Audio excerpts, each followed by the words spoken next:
So I just wanted to start off, my name's Martin Bowcley.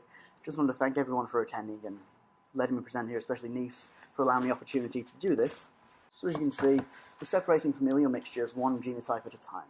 And as you might be aware, whenever it's family members in a mixture, you start to get real problems because of the number of alleles that are being shared. Let's say you have a 3-person mixture and you don't have any reason to think that they are part of a family, so you would expect to see between 5 or 6 alleles there. But when you have the family member, as you can see, we only have these 4 peaks here, so you start to get this real stacking, this real adding of multiple contributors onto the same allele there. So we can see here the first person's allele pair in blue, A and D, second person A and B, and then a third minor there down at B and C. So what are you able to do? How are you able to actually separate out these genotypes? Well, at Cybergenetics we've got a fair amount of experience doing this. What we can see here is the red squares and circles are victims and the blue squares and circles are suspects. So the typical case, unfortunately, at the top left there would be where a father sexually assaults the daughter, top right where a mother sexually assaults a son, and a particularly difficult one down at the bottom there that we had was where we have 5 individuals all thought to be in the same sample, and we have to go through layer by layer and pull out who is really in these samples. So moving on to just one example that we've seen here is the people of New York versus the father of 2 daughters. Now just to give you a little bit of background on this case, the daughter that this happened to had been happening for about 7 years between the ages of 7 to 14, then she ran away when she was 14, and that's when it came to the police's attention. Already gone through 2 grand jury trials before Cybergenetics ever got the evidence, and as you can see the evidence that we got there was 5 semen stains on a comforter, and these were deposited over a length of time. So this corroborated the story that it had been a serial thing that was happening over some period of time there. And what we can see is, this is what our SDR data looks like. Across the bottom, we have our size base pairs, or the actual, what you call the alleles, the 9, 11, and the 13 there, and the relative heights there at the left with the RFU. And we can see a 9, 11, and a 13 gives you reason to believe this could be a 2-person mixture. So if you only have 1 person in there, you'd expect to only see 2 alleles. We're seeing the 3 here, so we had reason to believe that it was a mixture. So what do we do? The TrueAllele Casework, you start on the left, work your way to the middle, go to the right, and then back down there for reporting. But we'll start on the left with this ViewStation user client. And what we're doing there is you have your analyst sitting in front of the computer, and they're going to take a brief look at the data, and then they're going to pose forensic questions of the data for the server and the interpret processors to separate out the genotypes. So you've got this first stage there, maybe takes 10 minutes to look at the data, ask your questions, and then we're putting it up onto the database server where the data is going to be stored, all that DNA stuff is going to be stored there, and the interpret and the match expansions there are where all of the heavy lifting is being done. So I can still use that computer on the left there to go and do other cases, do whatever work I need to, and all of the heavy lifting is done on these servers. So once it's separated out these genotypes on the right, what we then do is it's stored back onto the database server in the middle, and then I can pull down those answers from the server and take a look at the results. Some of the results will be mixture weight, genotypes, different variables that the system was taking into account, and we can see these in a visual user interface. And for this specific case, everything needed to be done for the day after we receive the data. So what we do is we have parallel processing in those servers. So we start off, everything is objective, not seeing a reference, not seeing anything. You just upload the data and it's separating out these genotypes, but we need to have replicate runs and make sure that the answers that we were receiving were correct by the morning. And what we're able to do is all the answers we needed were done in 6 hours. So we were able to do this before we left on, let's say, a Wednesday, came back in the morning, and we had answers that we could put into a report because of this parallel processing. Let's say we had 20 questions, and you can have 8 parallel processors and up. In the office we have 80, so having these 20 questions being posed wasn't a problem. Each of those is worked on its own processor, and then you're able to get these answers. And as we're saying, the mixture weight is just one of the variables, and it's not just one mixture weight variable. What we have is that each individual locus, the mixture weight is going to be determined based on the data, and then all that is going to be put into the overall mixture weight. And what we can see is the daughter on the left there, separated from the father. The daughter's got about 30% or a third of the DNA in the specific sample, and the father's got about 2/3 or around 70% of the DNA. And the key thing there is we're able to separate out these two individuals. It didn't matter that they were related. The computer was able to say, this one individual is the daughter, and this one individual is the father. We've completely separated the genotypes, so then we can do match statistics based on specific references to these inferred genotypes.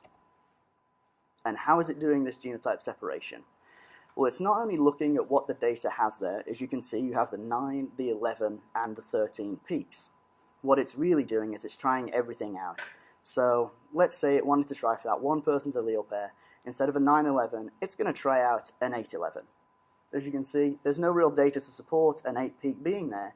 So when it's giving the probabilities to these explanations, it's going to give a low probability. And when you have the data there to support it, it's going to receive a higher probability.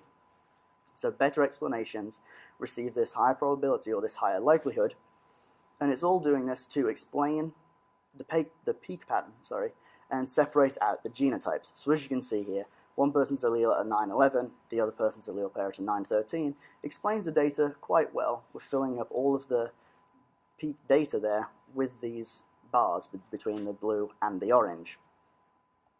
So once it's done this, where do we go? This is just now focusing in on one specific locus. It was D16 and the minor genotype. And this was objectively inferred. We didn't use any references for this specific one. So it doesn't need the victim's genotype in order to make these calculations. But you can see there the 9-13 received about 99% of the probability. And it's doing this because that was a really good explanation of the data, as we saw in the previous slide. But it tried out something else. It tried out that 9-9. It tried out that 13-13 for the minor genotype. And it said, it's possible, it's just not very likely, so I'm not going to put much probability on this. So what do you do once you actually have your genotype probability distribution, as we can see here? Well, now what we do is we bring that reference in for the first time. The data hasn't seen anything prior to this, and for this specific locus, the reference was a 9-13. So we want to focus in just on that 9-13 allele pair. The 9-9 and the 13-13 doesn't really matter when we're doing this match statistic for this locus. And what our match statistic is trying to find is how much more does the victim match the evidence than a random person. And what a random person is the population genotype. Those brown bars down there at the bottom. That will be what you could expect to see without ever seeing the data. So you have your allele frequencies with these population databases, and that's your starting point. That's what you're saying, okay, if I never see anything, I can expect to see 7% of the population having that 9-13 allele pair. So then we look at the data, and the computer is able to give you these genotype distributions there in the blue bars. So you have your 99% there, which would be your evidence genotype, divided by your coincidental match, or the population down there at the 7%, and it's about 15 times more likely than coincidence. So that's our one match statistic at our specific locus. Now what do you do when you want to report? You don't just want to report that one match statistic at the one locus. So what you do is you're multiplying all these likelihood ratios together at every locus, and that's when you can come up with large numbers. When you have large numbers to multiply, it's going to get exponentially larger. So what we can see here is a match between the comforter and the young girl is 186 quadrillion times more probable than coincidence. And then a match between the comforter and the girl's father is 33 quadrillion times more probable than coincidence. So very high match statistics with this familial mixture here. And the key part of this is the suspect actually pled before it ever had to go to trial again. So this girl had already had to go through this twice. Based on this evidence and based on the work Cybergenetics was able to do, they then didn't have to go to trial again, so they didn't have to relive this. They could start to move forward. And what we can see is we're going to look at how we're separating these a little bit further now, and we want to separate the father as a contributor. So we start off with this two unknown question that we're asking of the data. I don't know if you can see it, but across the bottom here, we have our item numbers. There's 1, 2, 3, 4, and 5. And then in parentheses, we have the number of contributors that we assumed. So for items 1, 2, and 3, we assumed there was 2 people. For item 4, we said we're not sure, it could be 2 or 3 people here. So we're just going to run both questions, and the computer's going to be able to infer this for us and tell us which one would be accurate. And then the 5th item there, we assume that there was 2 people in the sample. And across the y, we have the log likelihood ratio. So that's going to be your 1 followed by that many zeros after it. So for item 1, we're saying that the father is about 90% of that mixture. And you can see the log likelihood ratio is about 1 followed by 17 zeros, almost 18 zeros. So a really high match statistic. And then when you go to the 50% contributors, the match statistic goes down a little bit, because as you start to go down with the amount of DNA in a sample, you can expect your match statistic to do the same thing. If you don't have information to create these genotypes from, or explain the peak pattern there, it's not going to be able to do as well. And you can see that the match statistic for the father increases when it goes to a 70% contributor. And that's what we would expect to see. So this is the same 2 unknown question. We separated out the father, and now we're separating out the daughter as a contributor, and these are the red bars. So with that first item there, the father was a 90% contributor, so that leaves the 10% for the daughter's DNA there. And you can see it is a relatively low likelihood ratio, being about a 5 or a 4, so it's 1 followed by 4 zeros or 1 followed by 5 zeros. In comparison, a much smaller statistic. Then when you increase the amount of DNA, the daughter's match statistic does increase as we would expect it to. But you can see there with the the item 4 with the 2 and the 3 assumed contributors, it adds a little bit of uncertainty there because we weren't sure which one is the correct answer. We don't know if there's 2 or there's 3, but based on the studies that we've done, we're able to find that if you assume too many people, it's only going to slightly dilute that match statistic, so you don't need to have a definite answer. Yeah, there's definitely 3 people in here. And what we did next was a process that we call peeling. So what we did was we started with that 2 unknown question, and then we separated out the father and we separated out the daughter. Our next step would be to assume that the father's in there and separate out the daughter. So we still have those 2 people in the sample, but now we're making the question simpler for the computer to infer, because we're saying that we know that the father is in this sample. We already have the match statistic there. And with case context, it helps us to say that yes, the father's in there. Now we're just looking for that other contributor. And what we can see is the green bars here, that's the match statistic to the daughter when we've assumed that the father or used him as a known in our inference process. So you can see it makes a huge deal of difference for the items 3 and 4 when it was a 50-50 mixture. 50-50 mixtures are quite complicated because it's hard to separate out the genotypes, but when you fix the 1 because you're able to use that known, you can see the increase there is about 3 log units, or 3 zeros, just by making the question a little bit simpler for the computer to go through. So how do we know that the answers that it was actually producing are accurate? Well, here we have 7 peer-reviewed published validation studies on the TrueAllele software. What we have at the top 4 there, those are all on lab-synthesized pieces of data. And these lab-synthesized pieces of data are both high quantity and low quantity DNA. You go 1 nanogram, 200 picograms. What we can see is the 3rd one down here, it goes all the way out to 5 unknowns. And that was with both the high and the low template DNA. The one in the middle by Susan Greenspoon was done completely independently of Cybergenetics. So not only is Cybergenetics validating it, people who've taken the software on board with Cybergenetics' help has really been able to validate it on their own. And the bottom 3 that we see here are validations on real casework samples. So all those dirty things that you see when you have real casework samples, we've been able to prove that it's still reliable, it's still reproducible, it's still able to find the people that are in the samples.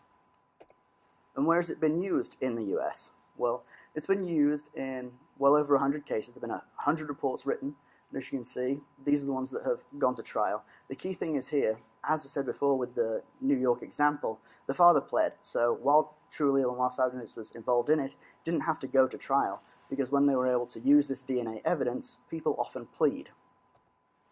And where is it being actually accepted in court? So what we see is that California, Ohio, Pennsylvania, and Virginia are the states where there has been Fry or Daubert hearings, and it's been found admissible in court. Pennsylvania actually has an appellate decision, so there no longer has to have that Fry hearing here. You can just go straight to the regular court proceedings. It's also been used in the United Kingdom and Australia. So what about that 5-person mixture? So this is the quite complicated one.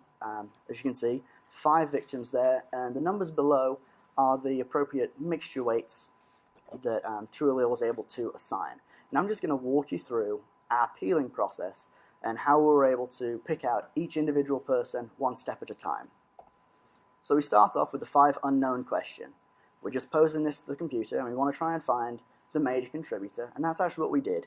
The son down there at the bottom, the 35%, was his appropriate mixture weight, and then we have the blue numbers there, the 13, that was the log likelihood ratio. So we have a 1 followed by 13 zeros, or about a match of 10 trillion to the one son there.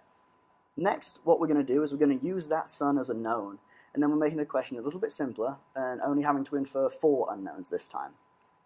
And we're able to pull out the other son that you see there, 28% contributor, about a log likelihood ratio of 7. Again, we just continue this process until there's nothing left in the DNA that we aren't able to explain. So now we've assumed the 2 sons there, as you can see in yellow. That's when we're using these as a known, and then we infer 3 more unknowns. So this is the statistic to the father, 25% mixture weight, and about a log likelihood ratio of 9. So about a billion there. Next, 3 knowns have been assumed. We said that these 3 genotypes are in there. We found that they're in there, and we've proved it with the match statistic. Let's use them, and we'll find the remaining 2 people in the sample. And this one, the mother, about an 8% contributor, so we're really getting down there into the really low parts of the DNA. We had a match statistic of about a log LR score of 2 or 100. Use that as a known, and then we're looking to find the aunt. And as you can see, we have a log likelihood ratio of a 4 there. So what we did with this peeling process, as we would do in many complicated samples, doesn't necessarily have to be families, but for this specific example it was family members and a lot of overlapping in this sample. We take it layer by layer and we want to peel back each individual layer once we've proven that that person is in the sample with the case context and with our match statistics that we have there. And we have obviously more information on the website. We also have a webinar that's posted about the actual inference process if you want to know a little bit more about the inference process and about how the computer's really thinking and separating out these genotypes. That's posted online. There's actually going to be another one coming up shortly within the next few weeks. If you'd like to have more information on that, we're actually located at the booth there. We're more than happy to give you the information on those. All right, thank you very much.